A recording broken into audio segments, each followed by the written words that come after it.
Join us again in the Karoo as we explore the fascinating sights of Melton Wold Guest Farm in the Great Karoo. We discover a Bradysaurus fossil site, film game from the sofa, and take a day trip into Victoria West. We take every possible gravel back road from Victoria West and meander through the mountains, joining the well-known Owl Route to the soulful Eastern Cape village of Nieu-Bethesda. We also pay a visit to the quirky stone folk of Ongelukssloot.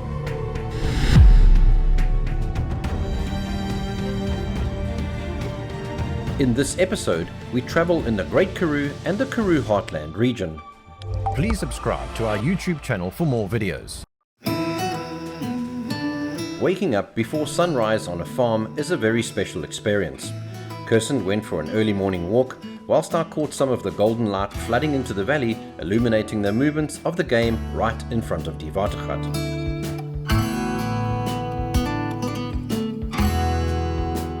So we trying to find locations to stay on this particular trip in the Karoo that aren't the normal places, that we've never stayed in before, not main stream, sort of main town sort of areas. So we stumbled across this farm location. It's a working farm called Melton Wold, and it's in between Loxton and Victoria West on the tar road. And it's a working farm, but they've got lots of different kinds of accommodation on there, and a guest house with rooms in it. But they've also got these very far out locations. Now, they built one last year called Die Watergat, and we found it and looked at the images and thought, wow, that's incredible. I mean, it's a big house. You can sleep probably 6 people here. But the amazing thing about it is, it's got this beautiful pool that looks out over the Karoo landscape. About 100 meters from the swimming pool, the bar area, and from this viewing deck is all this wildlife. Just amazing. Unfortunately, there is absolutely no cell phone signal here and no internet or anything. We had it coming into the farm, and we had it at the farmhouse, a bit of Vodacom signal, but where we are now at Die Watergat, there's nothing. So yeah, if you want to be off-grid for a couple of days, this is a place, but if you absolutely need internet, you're going to struggle here. For emergencies, I've got my Iridium sat phone, so that's okay. We can, in an emergency, make a phone call. Otherwise, you'd have to drive to the main road to get signal. You'd have to drive to the farmhouse to get signal, and they've got Wi-Fi at the main reception, at the Melton Wold reception.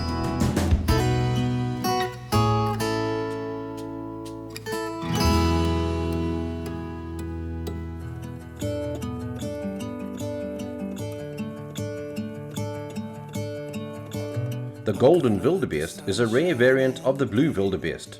It's known for its pale golden brown coat and dark markings. It stems from the gene mutation found in Botswana's Thule block and is mainly bred in South Africa for trophy hunting. This location, Watergat, is truly incredible. I mean, my camera's pretty much stayed on this tripod the whole time. And it's just absolutely amazing. There's game up and down. There is oryx have gone past. There was a entire herd of springbuck.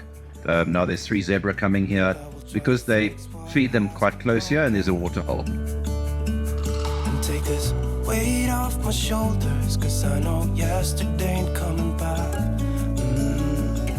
I'm gonna let the past stay in. We had seen on signboards that there was a fossil site on the farm, so we ventured off to find it.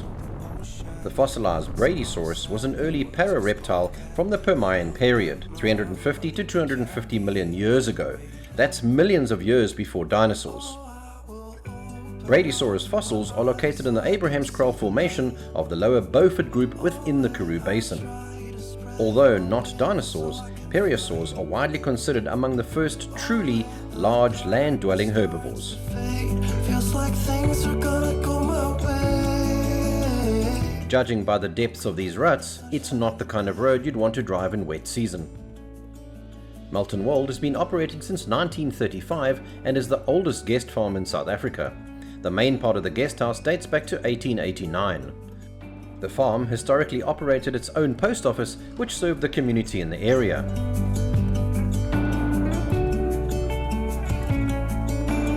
The guest house has 22 rooms, offering ensuite family rooms sleeping up to 4 guests, to ensuite double, twin and single beds. The farm features 10 grassed electrified campsites situated near the main lodge. Each includes its own water tap and braai area, with access to communal ablution facilities. Die Watergat Self-Catering, where we stayed, is 4 kilometers from the main reception and is very isolated and private. I'm gonna let the sunshine in the day.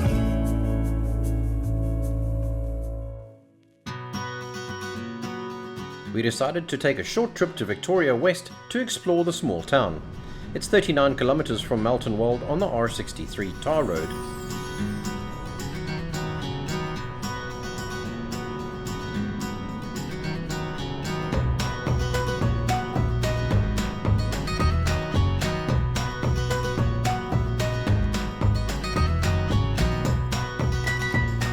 The town was laid out on the banks of the Brak River watercourse in 1843 when the Dutch Reformed Church bought the farm Ziekweggat from the estate of J.H. Claessens.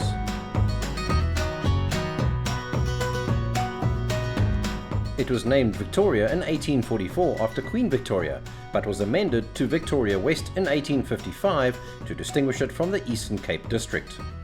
In 1859, the town acquired municipal status.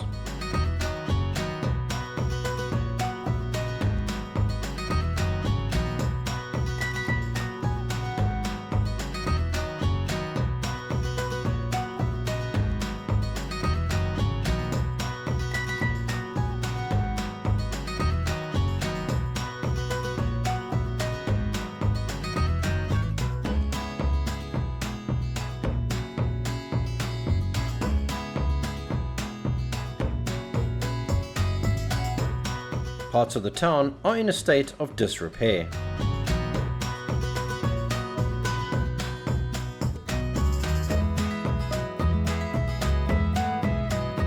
So just as you enter or exit Victoria West, we notice a little stone wall climbing up the mountain. Very, very typical of the old Oxwagon Trail passes from the 1800s. And now across the dam, you can actually see where it comes across the dam. The stone walls are there. It crosses the new road and carries on right down the bottom, then zigzags its way up the actual mountain itself. And the stone wall is pretty clear, so I'm going to send my drone and actually go and have a look at what that is. It just looks interesting. I love the old passes that still remain. You know, a lot of them are overgrown and completely undrivable. You could probably walk them or maybe even cycle them on a mountain bike, but you can always tell where they are because of the stone walls everywhere. It's incredible.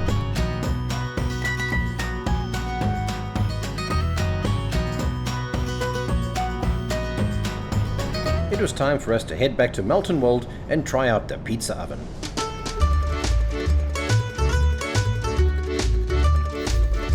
So what we've done is we've lit the braai because we're going to be braaiing some loin chops tonight, and we've also lit the pizza oven just to give it a try. I mean, we bought a pizza and we're busy adding all the toppings onto it, and we've never done this. We've never done this before, but because there's a pizza oven here, we decided there's a pizza oven here. Let's try a pizza. Why not?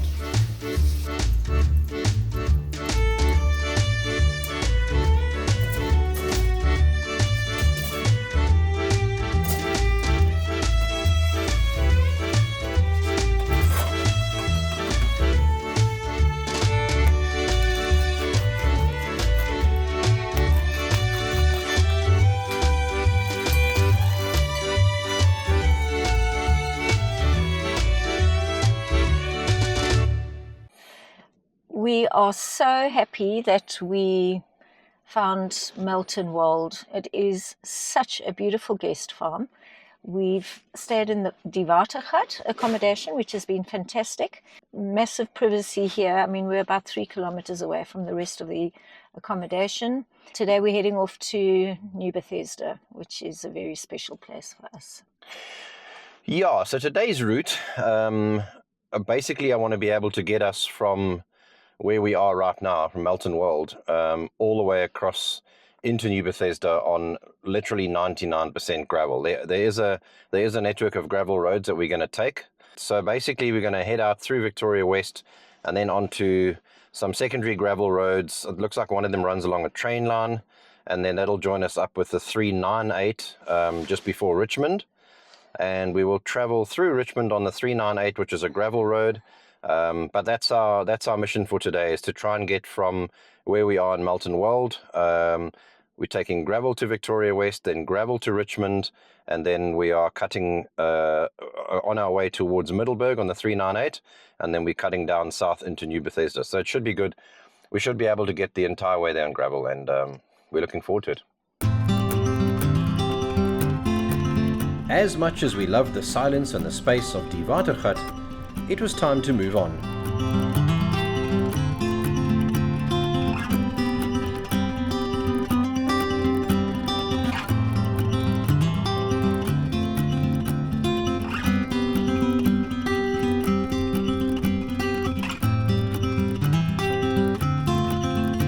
After a very quick fuel stop in Victoria West, we hit the gravel roads again.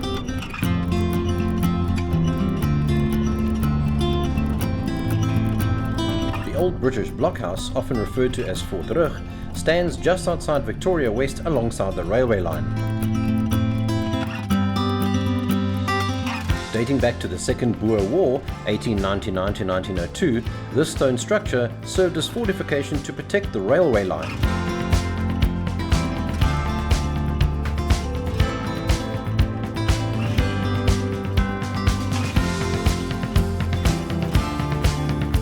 Inside the fort, original writings from the soldiers can still be seen on the walls.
Nieu-Bethesda in the Eastern Cape Karoo Heartland is one of those unforgettable villages that is guaranteed to leave a lasting impression on visitors.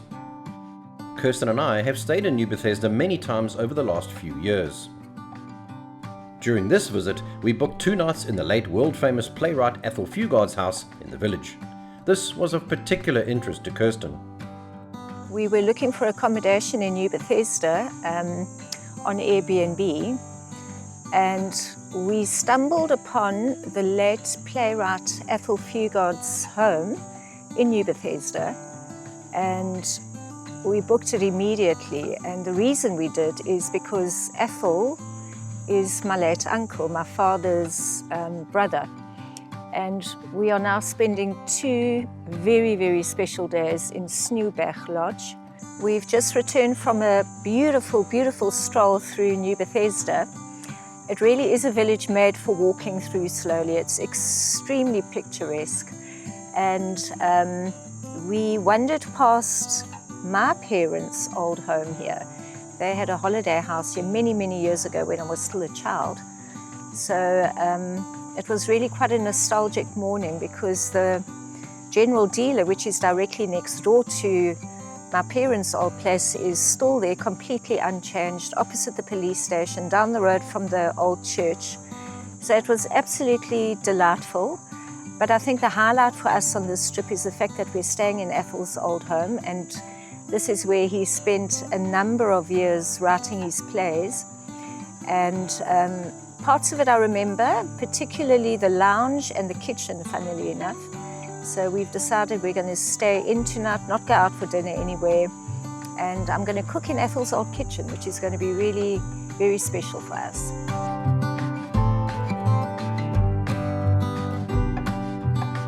I'm standing in the Kumbukoi Art Gallery in Nieu-Bethesda in the Eastern Cape, and I'm alongside a bust of my uncle Athol Fugard, who, as many of you will know, has a long history in this village, and I feel very proud to be associated with him.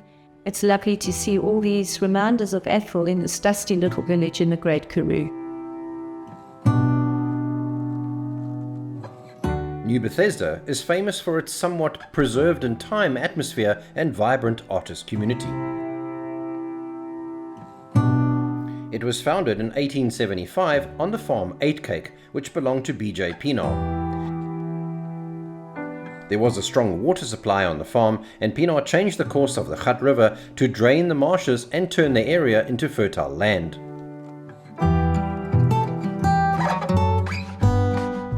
The house that I'm standing in front of belonged to my parents. It was their holiday home when we were all living in Port Elizabeth many, many years ago. And I don't know who owns it now, but it's looking absolutely great. It's been restored, and it's just alongside the general dealer in Muller Street and also opposite the police station. It's one of the few South African towns still using open furrows fed by a mountain spring that keeps it green in the arid Karoo. The town's history, including the foundation of the Dutch Reformed Church in 1875, makes it a sought-after tourist destination. In the 1930s, local teacher Helen Martins returned to Nieu-Bethesda and with local Koos Malchus transformed her home into their Owl House, featuring unique cement and glass statues. After Martins took her own life in 1976, the Owl House became a major attraction and has been managed by the Owl House Foundation since 1996.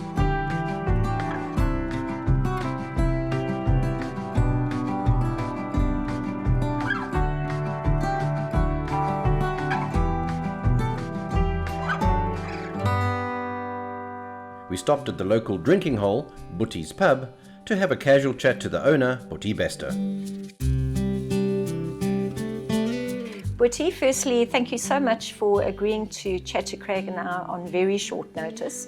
We're just passing through Nieu-Bethesda, and we thought it would be nice to speak to one of the locals that probably knows a lot about the village and that comes into contact with the locals as well. So thank you for that.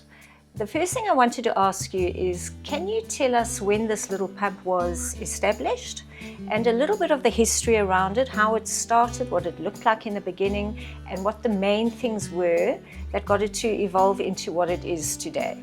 Yeah, we opened here 6.5 years ago, and I started to develop very slowly. I wasn't sure yet, but what I was sure about is to keep it rustic and old. Nothing fancy. Right. It's nothing fancy. Right. So yeah, and eventually, so many people brought me. Well, they bought anything, you know, like Einstein, Charlie. They bought anything. Yes. So I put up whatever they bring here. You know? So it became very local because it was the locals that were supplying you with all the decor. Yeah, but even outside people, you know. Yes. I got so many. Yeah, sure. I got so many things from people outside, you know. I think it developed like I had it in mind. Keep it rustic and adapt to the town. Yes, this and is, the locals. This is the old town and the old pub, you know. Of course, lovely. That's a great story.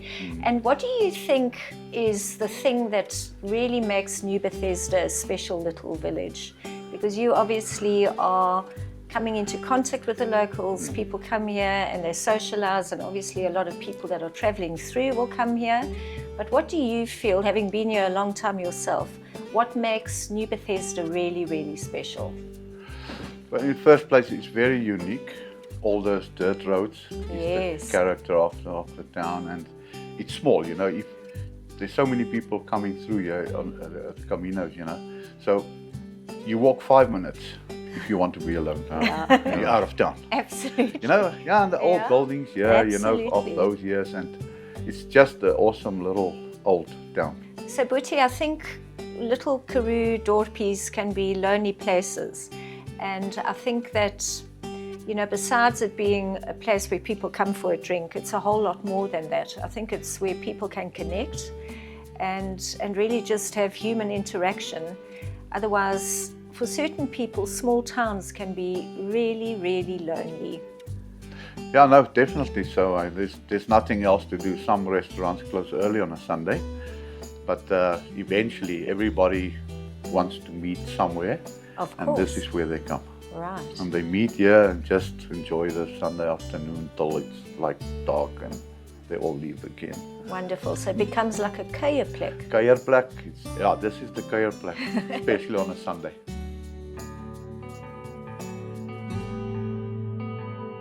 We took a short drive back up the Nieu-Bethesda Port Pass to the Stone Folk art exhibit just outside the town.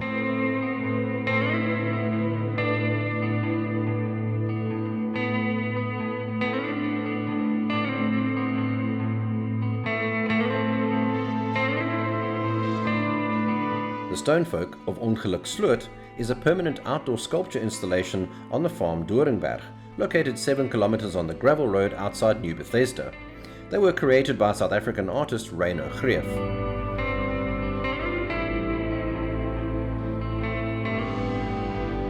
These 10 life-size figures constructed from local rocks and steel wire were inspired by the stone figures of Kawokaland in Namibia and Marcel de Boom's work near Loxton.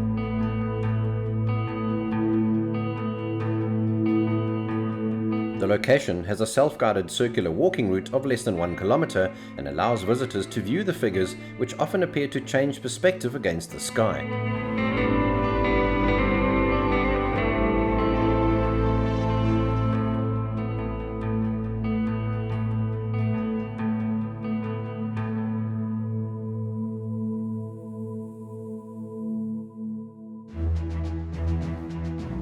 Our Karoo expedition continues in the next episode as we leave Nieu-Bethesda via 8 Cake Pass to the R63 tar road to Graafrenet for a 2-night stay. The well-preserved historic town has over 200 national monuments and is the oldest town in the Eastern Cape province. We explore the Valley of Desolation in the Kamdeboer National Park overlooking Graafrenet, and we pay a visit to the Karoo Origins Fossil Centre, then take the back roads into the Klein Karoo region of Oudtshoorn and the Swartberg Mountains.